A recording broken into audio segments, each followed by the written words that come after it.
नमस्कार दोस्तों, मैं राहुल सिंह राया ग्रह क्लासेस में आप सभी का हार्दिक स्वागत कर रहा हूं।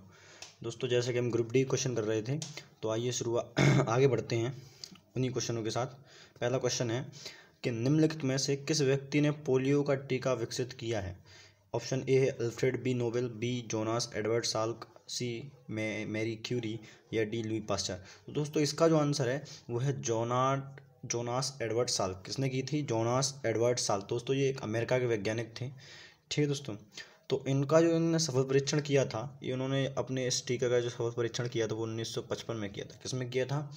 1955 में। अगर दोस्तों मैं बात करूं कि पोलियो ड्रॉप की खोज किसने की थी, तो पोलियो ड्रॉप की खोज जो की थी वो की थी अल्बर्ट सीन ने। किसने की थी? अल्बर्ट सीन ने पोलियो ड्रॉप की खोज की थी। ठीक है दोस्तों, आइए बढ़ते हैं अगले क्वेश्चन की ओर। अगला क्वेश्चन है कि निम्नलिखित में से कौन सा कृमि हाथी पांव का कारण बनता है। ठीक है दोस्तों, तो इसका ऑप्शन दिए हैं टैम बॉम्ब्स, बी है राउंड बॉम्ब्स, सी है फाइलेरिया बॉम्ब्स या डी है हुक बॉम्ब्स। तो दोस्तों, इसका जो आंसर है वो है फाइलेरिया बॉम्ब्स। क्या है? Filaria bombs. इसे ही हम बुचेरिया के नाम से भी जानते हैं। किसके नाम से जानते हैं दोस्तों? ये बुचेरिया के नाम से भी जाना जाता है। तो दोस्तों में क्या होता है दोस्तों, हमारे अंग क्या होने लगते हैं? बढ़ने लगते हैं। क्या होने लगते हैं? बढ़ने लगते हैं। ठीक है दोस्तों, बताइए। तो आगे बढ़ते हैं अगले क्वेश्चन की ओर। अगला क्वेश्चन है कि यौन संक्रमित बीमारी नहीं है। गोनेरिया, ऑप्शन बी है सिफिलिस, ऑप्शन सी है कैंडिडियासिस और ऑप्शन डी मस्से। तो दोस्तों, गोनेरिया भी एक यौन संक्रमित बीमारी है, सिफिलिस भी एक यौन संक्रमित बीमारी है, मस्से भी क्या है? एक यौन संक्रमित बीमारी है। लेकिन कैंडिडियासिस क्या है? एक कवक संक्रमित रोग है। क्या है? एक कवक रोग है। क्या है? एक कवक रोग है। ठीक, आइए बढ़ते हैं अगले क्वेश्चन की ओर। अगला क्वेश्चन है कि कालाजार के लिए उत्तरदायी जीवों की उत्पत्ति का कारण है। ऑप्शन ए अधोमुखी युग्मक विखंडन, ठीक है। ऑप्शन बी है गुणक विखंडन, ऑप्शन सी अनुप्रस्थ ऑप्शन सी अनुप्रस्थ युग्मक विखंडन या ऑप्शन डी रेखीय युग्मक विखंडन। तो दोस्तों, इसका जो आंसर है वो है अधोमुखी युग्मक विखंडन, यानी ऑप्शन नंबर ए। क्या है? अधोमुखी युग्मक विखंडन। तो बस बात करूँ दोस्तों, कालाजार लेमनियासिया का सबसे गंभीर रूप माना जाता है। क्या माना जाता है? कालाजार जो है लेमनेशिया का सबसे गंभीर रूप माना जाता है। किसका? लेमनेशिया का। ठीक है दोस्तों, तो इसकी उत्पत्ति किससे होती है?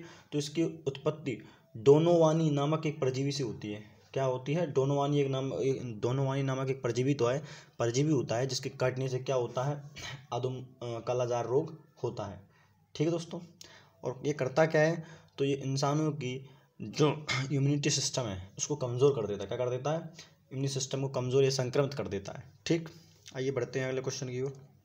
अगला क्वेश्चन है कि गंडमाला या गोइटर डैश की कमी के कारण होता है। तो ऑप्शन ए है सोडियम, बी है कैल्शियम, सी है आयरन या डी है आयोडीन। तो दोस्तों, जो गोइटर होता है वो होता है आयोडीन की वजह से। किसकी वजह से कमी से होता है? वो आयोडीन की कमी से होता है। दोस्तों, इसकी कमी का कारण होता क्या है कि हमारी जो थायराइड ग्रंथि है वो क्या करने लगती है? वो फूल जाती है। क्या होती है? फूल जाती है। ठीक है दोस्तों, आइए बढ़ते हैं अगले क्वेश्चन की ओर। अगला क्वेश्चन है कि हीमोफीलिया क्या है? डैश। ऑप्शन ए है ये एक रोग है जो रक्त का थक्का उत्पन्न करने वाले कारकों के लिए जिम्मेदार जीन की अनुपस्थिति के कारण होता है। ऑप्शन बी, यह एक ऐसा रोग है जिसमें अतिरिक्त हीमोग्लोबिन का उत्पादन होता है। ऑप्शन सी है ये एक ऐसा रोग है जिसमें सफ़ेद रक्त कोशिकाएं कैंसर बन जाती हैं और रक्त में आरबीसी की समाप्ति कर देता है। या ऑप्शन डी, यह एक रोग है जो विटामिन के की कमी के कारण होता है। नहीं दोस्तों, तो इसका जो आंसर है ऑप्शन नंबर ए। क्या है? ऑप्शन नंबर, यह एक रोग है जो रक्त का थक्का उत्पन्न करने वाले कारकों के लिए जिम्मेदार जीन की अनुपस्थिति के कारण होता है। दोस्तों, होता क्या है कि सामान्यतः मनुष्य का जो खून है वो 2 से 7 मिनट के अंदर बंद हो जाता है। क्या हो जाता है? अगर किसी की चोट लग रही है तो 2 से 7 मिनट के अंदर वो बंद हो जाएगा। लेकिन जिसको हीमोफीलिया रोग होता है उसमें क्या होता है, उसका आधे घंटे से लेकर 24 घंटे तक उसका खून बहता रहता है। आधे घंटे से लेकर 24 घंटे तक उसका खून बहता रहता है। ठीक है दोस्तों, आइए तो बढ़ते हैं अगले क्वेश्चन की ओर। अगला क्वेश्चन है कि दांत क्षय तब शुरू होता है जब मुंह का पीएच मान डैश होता है। ऑप्शन ए 8 से 9 के बीच, 5.5 से 6.5 के बीच, 5.5 से कम या 6.5 से 7.8 के बीच। तो दोस्तों, इसका जो आंसर है वो है 5.5 से कम। क्या है? 5.5 से कम। तो दोस्तों, आप जानते हैं जो दांतों का इनेमल वो कैल्शियम तथा फास्फोरस से मिलकर बनता है। किससे मिलकर बनता है? कैल्शियम से तथा फास्फोरस से। और ये पानी में अघुलनशील होते हैं। कैसे होते हैं? पानी में अघुलनशील होते हैं। लेकिन क्या होता है कि जैसे ही इनका पीएच मान 5.5 से कम होता है तो इनका क्या हो जाता है? इनका क्षरण शुरू हो जाता है। क्या हो जाता है? क्षरण शुरू हो जाता है। ठीक है, आइए बढ़ते हैं अगले क्वेश्चन की ओर। अगला क्वेश्चन है कि निम्न में से किस कृमि के कारण फील पाँव होता है? तो दोस्तों फील पाँव या हाथी पाँव एक ही बात है। ठीक है, फील पाँव हो या हाथी पाँव हो तो एक ही बात है, हम पढ़ चुके हैं। फाइलेरिया कृमि के कारण होता है। किसके कृमि के कारण होता है? फाइलेरिया कृमि के कारण। ना ही गोल कृमि के कारण होता है, ना ही सूची कृमि के कारण होता है, और ना ही केचुआ के कारण होता है। ठीक है, आइए बढ़ते हैं अगले क्वेश्चन की ओर। अगला क्वेश्चन है कि HIV का पूरा नाम क्या है?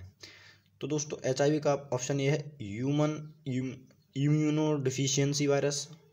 ऑप्शन बी है human 3 virus, human immune virus, human infusion virus. दोस्तों ऑप्शन, इसका आंसर क्या है? इसका आंसर है option number A, human immuno deficiency virus. क्या है? Immuno deficiency virus. ठीक, यानी ऑप्शन नंबर ए। अगला क्वेश्चन है कि HIV-AIDS से पीड़ित लोगों के लिए किसने वायरल लोड टेस्ट लॉन्च किया था?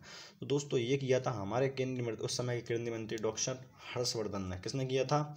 डॉक्टर हर्षवर्धन ने किया था। ठीक है दोस्तों, आज के लिए इतना ही रखते हैं। तो कृपया सपोर्ट बनाए रखें और चैनल को जितना ज़्यादा हो सके शेयर करें और सब्सक्राइब जरूर करें। धन्यवाद।